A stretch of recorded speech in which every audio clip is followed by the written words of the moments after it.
If you are not bewildered, confused, and a little bit worried about the big rescue plan our elected leaders are supposedly trying to orchestrate on Capitol Hill right now, can I have some of what you're having? The trip to the bailout got longer and stranger late this afternoon and evening, and tonight, uncertainty is all that is certain. ABC News reporting tonight that Treasury Secretary Paulson fears the deal may be dead, and he pleaded with Democrats not to blow it up. It's the Democrats? Wait a minute, isn't it the House Republicans who have broken away to develop a competing plan? Let's back up for a second. The original plan, the Paulson plan, was broad, really light on the details, and eye-poppingly expensive. But our Congress was instructed to pass it, lest we return to October 1929 instantly. Pass it, no time, no questions. Congress caught its breath, thumbed through the 2.5-page plan offered up by the White House, and surely recalled what happened the last time. An expensive, open-ended Bush White House authorization was rushed through Congress. Here's a hint. You can still send mail to members of the United States military using addresses that include the word Baghdad. Over the course of the past week, the glaringly unacceptable elements of that 2.5-page plan were reportedly fixed. There would be some oversight of the Treasury. The $700 billion would not be forked over in one lump sum. Limits on executive pay would be addressed. Progress, even as some truly head-scratching details remained. For instance, where the heck did this $700 billion figure come from in the first place? A Treasury Department spokeswoman told Forbes.com this week, quote, "It's not based on any particular data point. We just wanted to choose a really large number." A really large number? That's the calculus among our nation's leading economic theorists and managers? We just need a ton of money. We don't know how much. Just make the pile really tall? Isn't economics a science? Not reassuring. Undaunted by the astronomical price tag, the wind out of Washington as late as this afternoon seemed to be blowing toward a resolution. Senator Dodd suggested that there was fundamental agreement on the key points of the deal. Then about 4 o'clock rolled around and it all appeared to fall apart. What changed, you ask? How about 2 ginormous presidential campaign juggernauts uprooting themselves from the battleground states and relocating to Pennsylvania Avenue? Senators Obama and McCain joined a bipartisan photo op meeting at the White House today at the invitation of President Bush. Exit bipartisan cooperation? Enter Republican revolt, Democratic backpedaling, and election season posturing.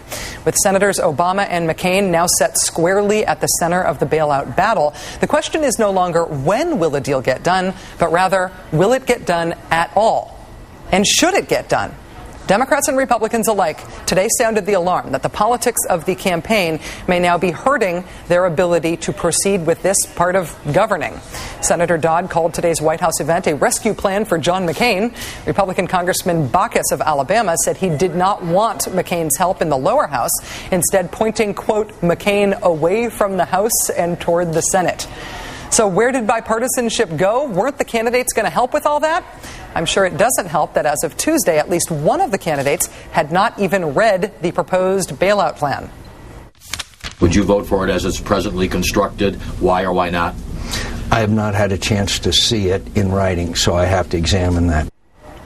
It's only 2.5 pages long. Even at 5 minutes a page, that would take, 12? I hadn't read it on Tuesday?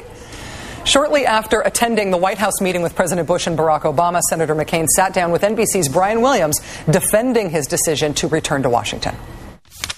And doing what I did by coming back to Washington, beginning with my colleagues, talking, discussing, and coming up with, I hope, consensus and sufficient bipartisan, bicameral support is what I think I need to do for the country. And if that hurts me politically, I'll gladly take the penalty.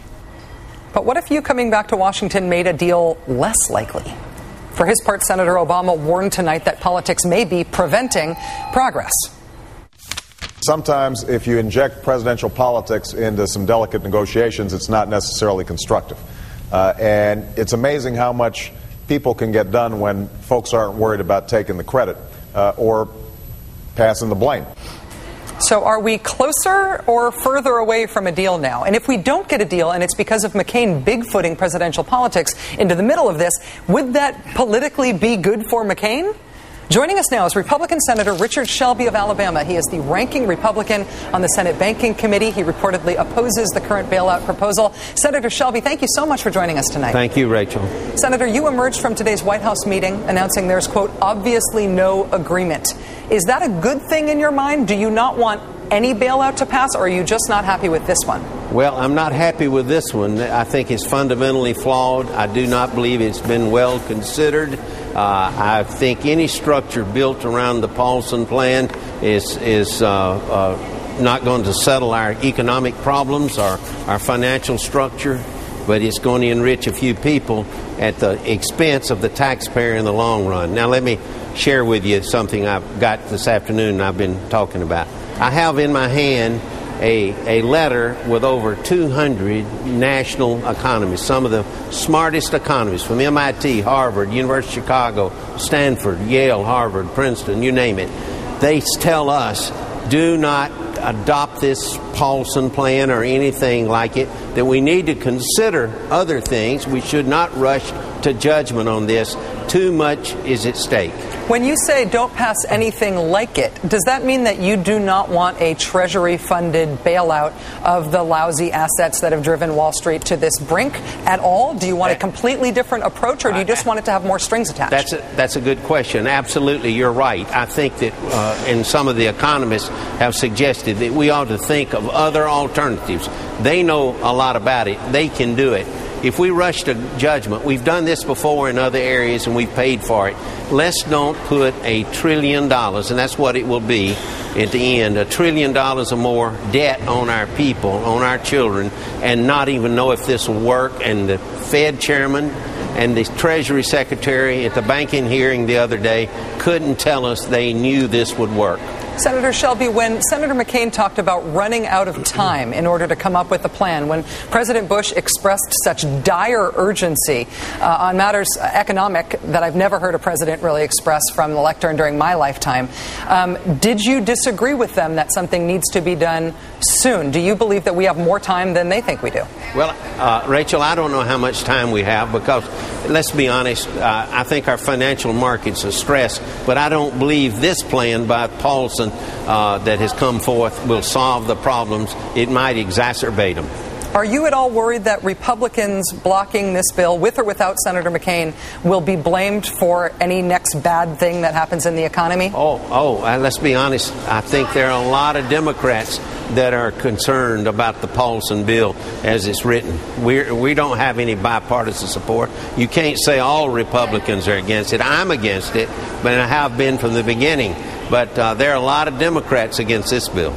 Honestly, though, it does seem like Senator McCain is in the catbird seat at this point, that if he decides to support this, it will likely pass. If he decides to oppose it, it likely will not pass. And so there is a sort of Republican Party decision to be made with him as the standard bearer of your party. Well, you could say the same thing about Senator Obama. He's the leader of the Democrats now.